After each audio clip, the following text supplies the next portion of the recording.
Hello.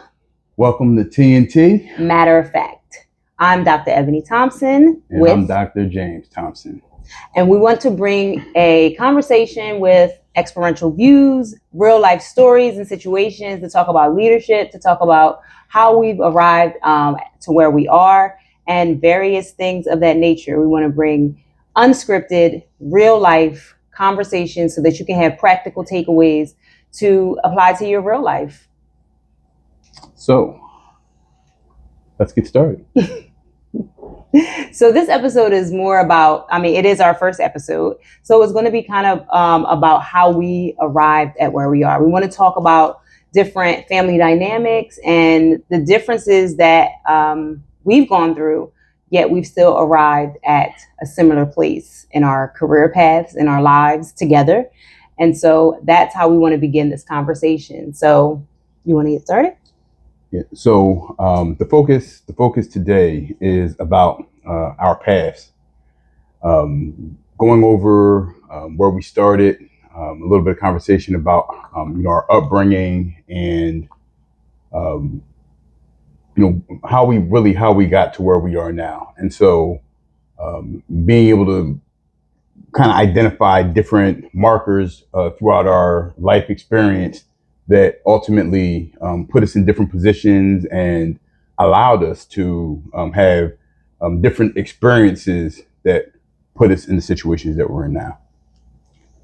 So I feel like as an educator, I've only been an educator of at-risk youth or in the urban demographic. So I feel like I see myself in a lot of my students because I see, and as sad as it may sound, I see myself in a lot of my students' trauma. So things that they've gone through that I know that are similar, or hardships that I've experienced as a child, it's easier for me to relate to my students because of that. So growing up in a single parent home, not always, and we'll get to back to that, but I see myself a lot of times in the seats of my students. And so I'm able to have a different level of compassion, a different level of empathy, because I know what that's like. I know what it's like being that student who goes to school and whose home life is not ideal or indicative of what someone would call a scholar, because your path is just so rough and so rocky. And so, I think that having someone in that, having those dynamics in educators, I think they're very important, because students, not only do I see myself in them, but I can give pieces of myself where students can see myself in them, if that makes sense. And so I think my upbringing was a little bit different, and I still see myself in some of my students, but a lot of times for different reasons and in different ways. We came up in a household where, both of my parents were college educated. My parents met in college. There were always high expectations. Two very different parents. My father was like that no nonsense, and my mom was absolutely the nurturer. And so we really had the best of both worlds. And one thing that I always kind of reflect back to is the different ways that they would interact with us, the different ways that they would, rear us as we were coming up. And so that in large part played a major role in how I looked at life, how I handled situations, how I set expectations for myself. And, still born and raised in Camden, and still got to experience in a lot of ways the trauma that comes with being born and raised in Camden, the grit that you build being born and raised in Camden, but also having that safe space at home and having that atmosphere that allowed me to take risks that I know for a fact some of my friends just didn't have the luxury of being able to take, knowing that my parents were always going to be home. There was always going to be, a hot meal when I got home, knowing that every single night I was going to see both of my parents. That allows you to operate from a place of safety. It allows you to operate in a space that in a lot of situations breed success. And so that was the good fortune that I had based on how, my parents raised me. And I think you said something that you said, having the best of both worlds. And when you said that, it kind of hit me. And it's like, while you had the best of both worlds, as a child, I was kind of creating a world, trying to figure out, who I was, because there were so many missing pieces that have to do with your identity as you grow up. Like my dad was not there. Like I knew who my dad was. And, for earlier parts of my life, we spent time with my dad, but after a while he just became absent. And, I didn't see him for years, for months. And, I remember calling and, asking him like, can I come over? And, and it was like next weekend. And then, I would call next weekend and next weekend and next weekend never came. And, and so like, I didn't have that, but I did, what I did have was a loving mom. And while, she may not have always been as present as she may have wanted to be, because she was doing what she had to do to survive and to make sure that we had everything that we needed. And one thing I can say about my mom, and I have to give her, all the credit, is that, while we didn't have everything we may have wanted, we had everything that we needed. And so, I feel like you said, the grit, the resilience, I feel like a lot of that was built in me through things that I didn't have. And, I had no choice but to create this dynamic for myself, because there was no blueprint for it. There was no, roadmap, or, nobody was the architect of a lifestyle for me. I had to be the architect almost. I am my mom's only college graduate at this point. And so, I didn't have someone that came before me. And my mom is a professional, a licensed practical nurse. Went to Camden High School, got her LPN straight out of high school. And so that was my mom's career path. But college just wasn't a real conversation that we had, because it was not something that was familiar. It was not something that, it wasn't necessarily the next step. Most of my family graduated high school, either went into the service or went into the workforce. And so, your path was kind of like, you were just kind of left up to your own devices to figure it out. And it wasn't maliciously. It was just like, this is what we know. And, so growing up, I kind of had to, with making many mistakes and almost, not, I can't say not having a chance or an opportunity, but, just dealing with some pitfalls that I may not have dealt with had I had a different guidance, different people in my life, mentors and that kind of thing. And not that I didn't have them, but they weren't right there all the time.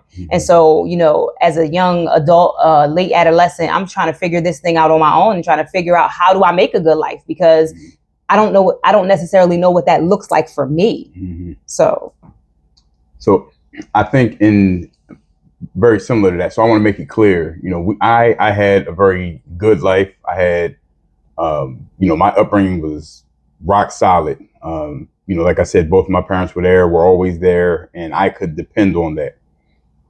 But I also had 9 other brothers and sisters. And so, we had everything that we needed, every single possible thing that we could need. But sometimes when it came to things that we wanted, might not be able to get the newest Jordans, or, might have to ask for, something special or something particular on a birthday, or during the holidays. But it wasn't like we were living a lifestyle where I could just have. And I think while we had everything we needed, I was in a place where there were kids who had everything. And what I learned over time is that they often had everything in a lot of ways, because things were happening in their life where things came in a way that my parents were never willing, to bring things into our household. And so, my father worked extremely hard. Went to work every single day. I built a very strong work ethic off of how I watched him move when I was young. And my mom was a stay-at-home mom. My mom was college educated. She expected us to speak a certain way. I didn't always hear my peers and sometimes people in the neighborhood speaking the way that we heard my parents speaking. And so I understood very clearly that regardless of what I heard outside the house, I could try if I wanted to bring some of that language or some of those tones inside the house. But I never even tried because I understood the assignment all the way. And so, while we had, and my father did very well, there were a lot of us. And so to the I think to the idea of, everybody in your family kind of working through their situation themselves, everybody was expected to go to college. It was an unspoken expectation, non-negotiable. And so my oldest brother, straight out of high school, went to Rutgers.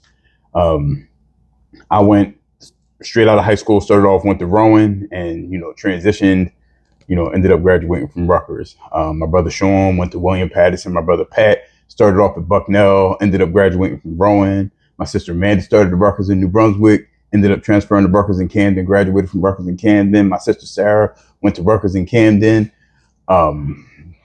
Then Colleen started off at Camden County College. Ryan went to Rowan. Ashley went to Camden County College and then transitioned to a program at Lourdes for massage therapy. And then Alex went to Monmouth University, and everybody had that experience because it was expected. It wasn't even a conversation. We started looking for what we were going to do in the world of higher education. There were no conversations about transitioning to work. There were no conversations really about going into the military. The expectation was that we got our education, and everything. Like my father taught some classes at Camden County College as an adjunct. My mother taught some classes at Camden County College as an adjunct.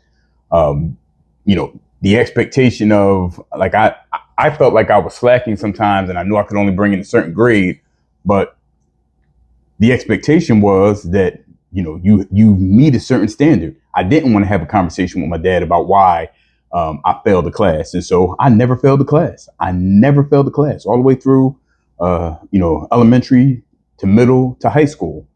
Never failed the class in college because I knew that the expectation was that I do what I was supposed to do, and different situations happen and different challenges come, and we all have different experiences in school, and things sometimes redirect our path, but that initial expectation was always the same, that we were gonna transition from high school to higher education.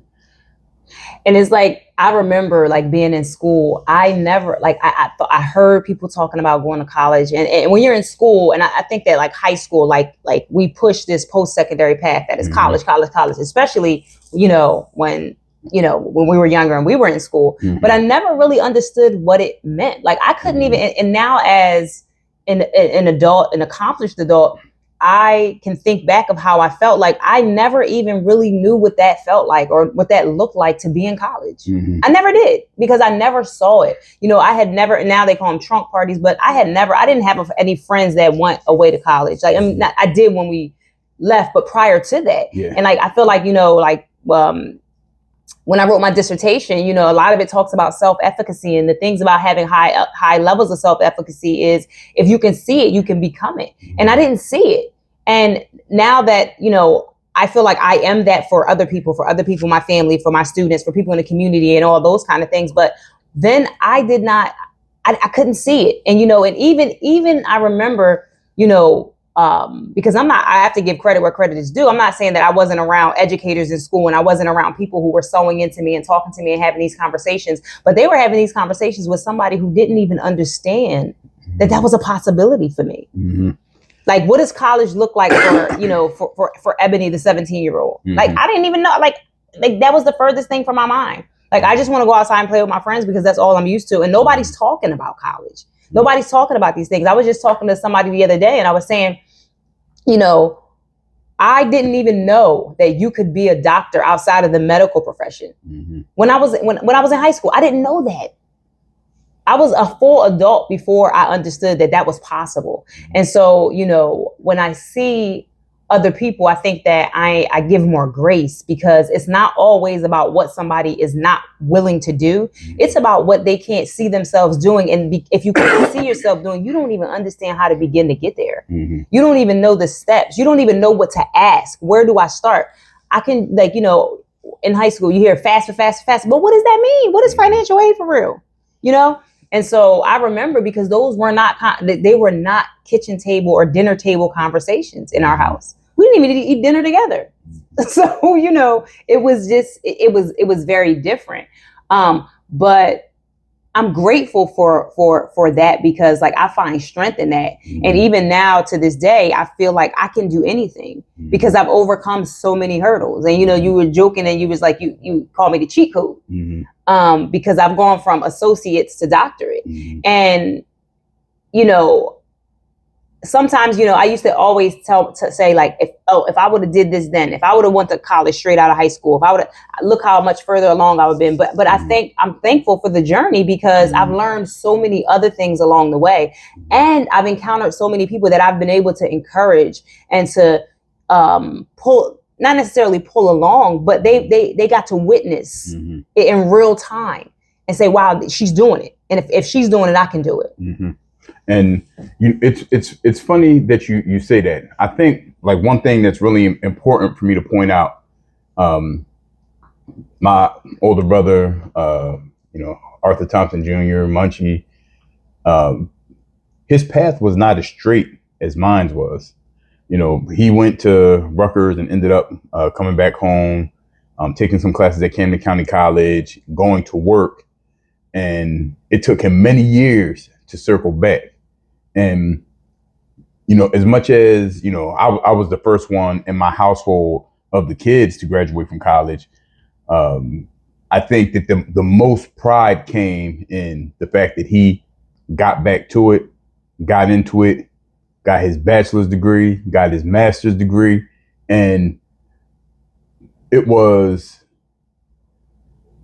like a point of pride, from my parents that he stuck to it and he got through it, and whatever was going on at that time in his life that took him in a different path, he still made his way back to that foundation that was established. And I have a couple of brothers and sisters that don't necessarily had their college education at this point, but they don't need it. They have proven that they have skill sets, because the same work ethic and expectations that were established, they took it and they applied it to, something different. Right. And so I have, Sean can do anything with his hands, I have, Colleen, who's like the baby whisperer, she's been, dealing with, early childhood, pretty much her whole adult life. Ashley, who, has teetered in different areas, but has certifications and can do a lot of different things once she gets there. And Ashley's one of the babies, so in very good people's schools. Yeah. So everybody, whether they ended up with a degree or a path, got to that point of success. And so Munchie was like the more or less the pinnacle of being able to eventually get to wherever you're going. And for him, it did turn out to be getting his education, because he was an educator. Anybody that you talk to, the guys, Munchie was a teacher, and Munchie was a coach. And so having, that ability, it made sense for him to go back to school and be able to do that. But, for Sean, it doesn't necessarily make sense in the path that he's on. And, Right. And that's not always like and I feel like as educators, like being able to tell that story, being able to understand. And the same for me, like my siblings, they all, are part of the workforce. Like, Erin's doing her thing in cybersecurity, or, now going back to school doing, she finished the program, but she's still pushing along and just being able to, do those things. Lisa's been working in the medical field for a long time. And so my brother works, for Cash App or somebody. He works from home, but he's happy and he makes a good living. He's made a good life for himself. And it's like, even though that, like, that's a testament to the fact that it doesn't have to be college, because Mm-hmm. after your post-secondary path, it's being able to have a path and a plan. And when we used to do JAG, that was the slogan, that was the motto. Getting these students to have a path and a plan after high school. And so, and I feel like when you don't have that, when you don't have somebody pushing that, like I just remember a lot of confusion. Like I did when I got out of high school, I went into retail management, or fast food management actually. Eventually got to retail management, but I didn't know what to do. And I remember, and there were times I felt lost because I didn't have a playbook, and and I went through a lot of different hardships and difficulties, and I wasn't the easiest kid a lot of times. And so, it created a situation where there was a lot of stepping back, figuring it out. Finding my way, falling off, stepping back, figuring it out. And I go through that until, finally, I'm like 26 years old, and I'm like, I'm going back to school. I'm going back to school. And, and I went all the way through until I got my doctorate degree. So, it is not necessarily about where you come from or how you were raised, but it's about what you do with the pieces that you were given. While there were 10 of you, there were 5 of us, 2-parent household, 1-parent household. So that's like kind of evens the scales a little bit, but one thing that I know that we all got from our mom is a work ethic. Because there was never a day where we came home, like my mom would sleep. It was because she worked at night, and she always worked third shift. But she wasn't just, laying around watching TV, or at that time asking us to change the channel. Like that wasn't her. She worked, and she worked hard. And, she gave us a lot more, I believe, than what she could afford a lot of times. To this day, she still does. And so, it's not always about the finances, but it's about, what are you, it's not what you're giving, but what are you pouring? What are you pouring into your children? What are you pouring into them? And, and I try to have that mindset in my career, because at the end of the day, I feel like with students, I don't care how old they are, I've done middle school all the way up to high school to alternative.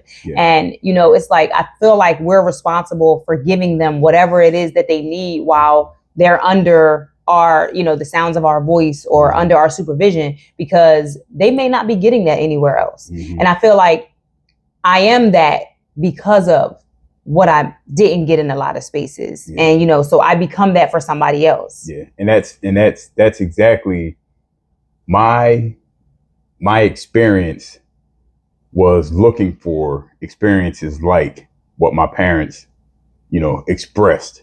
I'll never forget, my father was telling the story about, my father was on the football team. He was, a guard at Rutgers, and,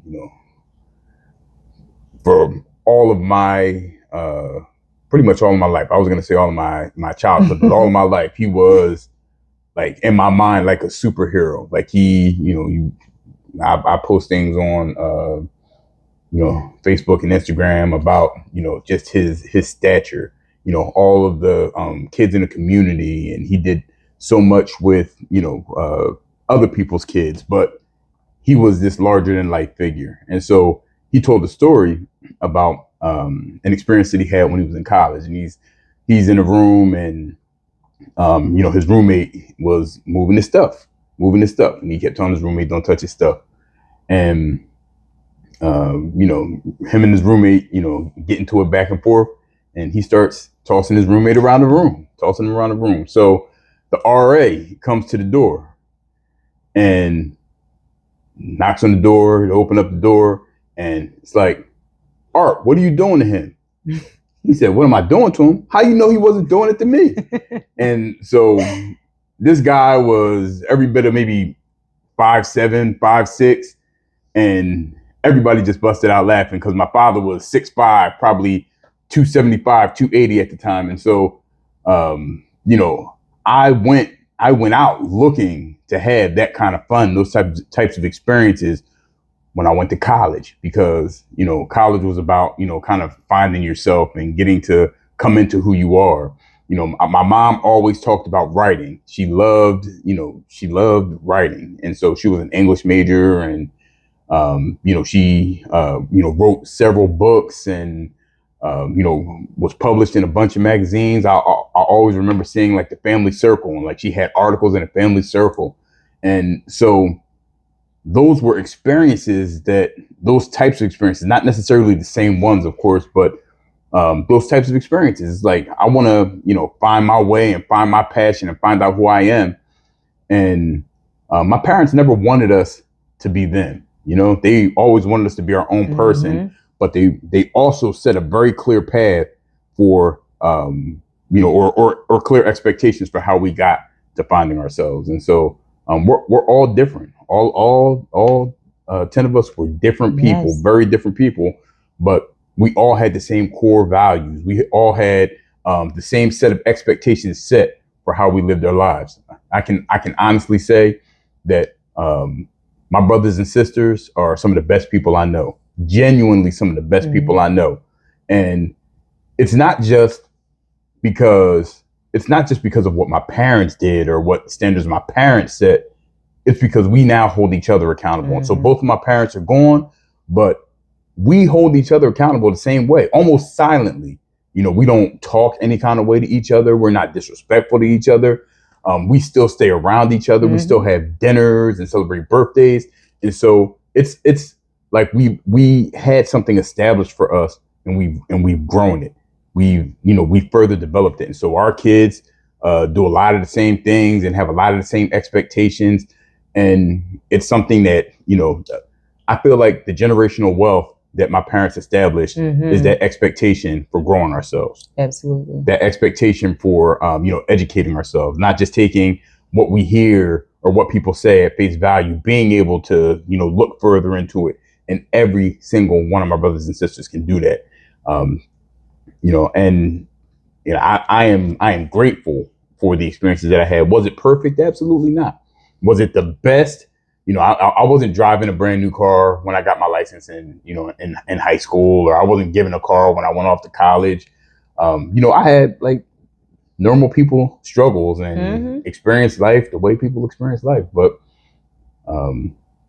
that expectation was something that was, pushed deep down inside of us, and it was done in a loving way, and it was done in a way that allowed us to, in turn, give it to other people. And I think, as much as my father didn't necessarily want us to all kind of go down the same path that he went, we're all, for the most part, public servants. We all kind of operate, in education or social service or human service or people service. That's kind of who we are at the core.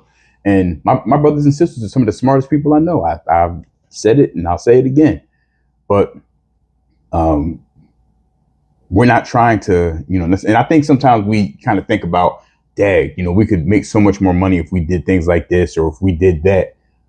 But we always kind of come back to, serving our community, serving the people that, we have the opportunity to touch and guide and, move in a positive direction. So it's interesting, as much as you try to get away from it, you kind of get stuck on it. Yeah. Well, I mean, when you see something, like I keep saying about, self-efficacy, when you see it, that's what you gravitate to. Not that it's the easy way out, but it is just, and sometimes I think it's not even just, it becomes a calling, for some people, like, this is our calling. This is where we belong. This is what we should be doing. And, like you mentioned, the guidance and the things that your parents instilled in you. And I feel like there was like a silent expectation for us, like, because I can remember being young, like my mom didn't wake us up for school. We knew we had to go, and we just kind of did, and we just did what we needed to do without that prompting. And I think that, some of it may have come from just some of earlier years, the expectations that were, impressed upon us that were not healthy. In the situations that we went through when we were younger. And so, you hold on to that because it's like that kind of like trauma. Like, I don't want to be yelled at. Like, I don't know what's coming. I don't know. I got woke up for school. My brothers and sisters, we all had to be awakened for school. You still have to wake me up. Yeah, I know. I still have to wake you up though. But, and you see it every day, I still get up, no matter if I have to go or not. Like, I'm just up, I'm moving, I'm doing something. And, I just feel like, I feel like sometimes though, I feel like that's not always the healthiest. I feel like I'm always doing something because I feel like I owe myself something because I didn't, take that straight in straight path right away. And I just feel like in the next phase of my life, like I'm working on, just forgiving myself for, the things that I didn't know and the things that I didn't do right. Because no matter what, no matter how you're brought up, you're going to make mistakes. And I feel like that's a big part of this next chapter of my life is really forgiving myself and giving myself grace and allowing myself to understand, because we can't teach other people that if we're not practicing it ourselves, right? If we're not exempt, like you become a hypocrite then when you tell somebody else, "Oh, give yourself grace," but I'm not giving myself grace, and I've done that for a long time. I haven't given myself grace for a long time because I feel like I got to catch up. I feel like I've missed time. I got to do this. I got to do that. I'm trying to, and I'm not looking at the things that are in front of me and what I'm missing out on by chasing. But that comes from that upbringing of, some of the pieces were missing. Some of the pieces were missing. And that's not my fault, I can't even say that that's my mom's fault or anybody's fault. Like life happens. Life, like they say, life be lifing. And so when that happens, either you're going to hold on to it. And sometimes we hold on to it in ways that we don't even realize, like making myself get up and making myself have something to do. I'm holding on to the things of the past and the things that I didn't do right and the mistakes that I made. And I'm like, I can't make up for them. That time is gone. It's lost. And, and I feel like I've created a situation for myself and I've sown into others and I continue to pour into others in a way that is my give back, and the biggest part of, who I really want to impact now is, my son and our family, our sons, like that's who I want to, impact in that way. And I don't want to make them wear that, especially, Gio, he's 6. I don't want him to wear the trauma, or be exposed to my trauma vicariously by watching me continue to make mistakes. And even though they don't look like mistakes, this looks like my mom's productive. My mom's always doing something, but when are you going to take some time for yourself? And, there has to be balance. And I feel like, when you grow up in situations and a family is created in a way, and I think that God's plan, God's plan for a family is for balance, right? Because you have that male, you have that female, and you have 2 people. And so when you take that balance away, you begin to build a life on a platform or a foundation that's not steady a lot of times. And, and I see those things in my life. I see them. And they are giants that I have to tear down. And I'm, continuing to do the work and making sure that happens. But acknowledging it is also important because a lot of times we'll be doing the work silently, but you got to call those things out. You got to say what it is. And so, that's kind of like where I am now. But everything that I've gone through in my life, I'm not saying that I would do it over, but I know that it's created the person that is sitting in front of this camera today, is sitting in front of you today. And I'm grateful for that because, I remember there was a time where I didn't like myself, but today I can say I love myself and all the pieces that I may not have felt like fit, that they were, God took them and used them and put them together and made something beautiful. And that's what I want to honor. And so that's what, some of the things that we want to bring across on this platform. Yeah, I think I'm getting to a point. Where I'm starting to think about how do I give back, and first and foremost, I think about when I say give back, talking about giving back to my kids. What legacy am I leaving? And a lot of times when people think about legacy, they think about financial things, money. They think about money, but it's deeper than that. What lessons have I taught? What have I instilled in them that they will be able to keep forever, and then take that and then instill it in their children, and their children instill it in their children. I'll never forget. I saw a post talking about strong men create easy times. Easy times create weak men. And so understanding my father was very strong, but made sure that we didn't have easy times just because he was strong. Mm-hmm. He pushed us. He set expectations. He set clear boundaries. And so I'm starting to look at how I do that. It's like you've been with me, and people walked up. You're Coach Art's son. Mm-hmm. That warms my heart. Like that makes me feel proud to have the last name Thompson. And I'm starting to look at my impact and how I, guide the future and how I guide my sons. And now I have a granddaughter. And it's like, I want to make sure that I have left a legacy, a lasting legacy that can go on for generations. And so money's nice, but I would much rather have some very well-rounded, good people. And, you know, life is full of opportunities and options and situations. And, I've not always taken the right path, and I have not, hit the eject button when I should have hit it. and those things happen, and you have to live and you have to learn. And I've done that. But what it comes down to is that, I took my lumps, and I want to make sure that I put my kids in a place where they don't have to take the same ones. If I have the opportunity to mentor someone, I'm giving them those jewels so that they don't have to take some of those same lumps, or they have some of the opportunities that they may not have had without the same direction or upbringing that I had. And so building that legacy. Well, Frederick Douglass said it. It is easier to build strong boys than to repair broken men. Absolutely. And so this concludes our first episode of TNT. Good job. Matter of fact, we'll see you soon. Thank you for watching.